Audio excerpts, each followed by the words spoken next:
قال رسول اللہ صلی اللہ علیہ وآلہ وسلم یا علی انت بمنزلت کعبہ. صلوات پڑھتے ہیں محمد و محمد. صلی علی محمد. سامعین اکرام، طلاب ذوی احترام، آج ہی مجھے مولانا عمار طارق مصطفیٰ صاحب کا حکم ملا کہ رات میں مجلس پڑھنی ہے، اور آپ سب جانتے ہیں کہ آج صبح سے رسائل مقاصد ہاتھ میں لے کے دوڑ رہے ہیں شام تک. ہم آپ کی بھی نہیں ہیں. بہرحال اہل بیت علیہ السلام کا صلاح ہے، اس لیے حاضری اس لیے ضروری تھی کہ مدد کرنے والے اہل بیت علیہ السلام ہیں. ظاہر ہے کہ اہل بیت علیہ السلام کے لیے کیا بات، گونگا بھی اگر زبان کھولنے لگتا ہے تو اس کے لیے عطا اہل بیت علیہ السلام کی جانب سے ہے.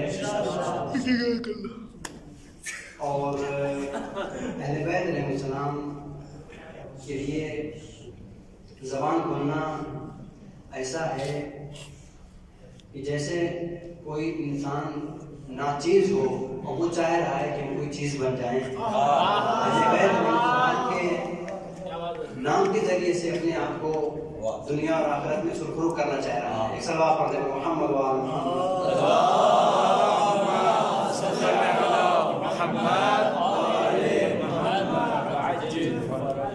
رسول مسلم کا یہ قول ہے کہ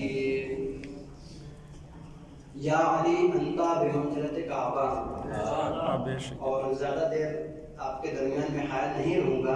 چند باتیں آپ کی خدمت میں عرض کر کے وہ حدیث رسول اللہ نے جو فرمایا علی آپ کی منزلت کعبے کے جیسی. اسی حدیث کے اوپر چند باتیں پیش کر کے اپنے مصائب اور ثواب کا سلسلے کو آگے کے لیے ملتوی کر دیں گے. تو رسول اللہ نے ارشاد فرمایا علی آپ کی منزلت کعبے کے جیسی ہے. کبھی بھی آپ جانتے ہیں کسی کی تعریف کی جاتی ہے تو اس کے ذریعے سے تعریف کرنی چاہیے کہ جو اس سے افضل. امام علی علیہ السلام کی مثال اور ان کی منزلت کو کس سے بتایا گیا؟ کعبے کے ذریعے سے. یا علی آپ کی منزلت، آپ کی مثال کعبے کی جیسی ہے.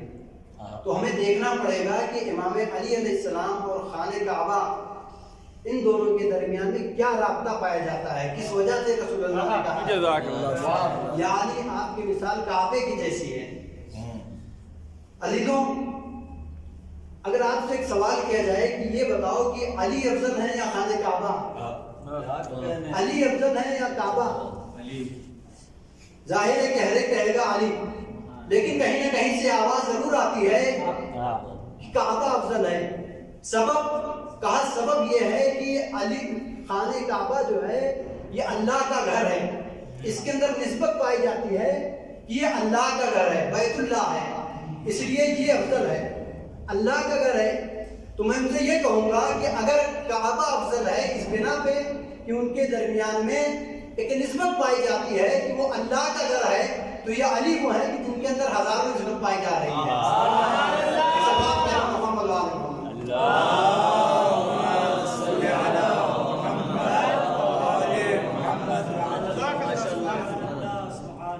دیکھیں کیا کہتے ہیں، اگر کہا جائے کہ والد صاحب رسائل مقاصد آپ پڑھ رہے ہیں تو بالکل تھے آیت اللہ سستانی والد صاحب کے جیسے ہیں.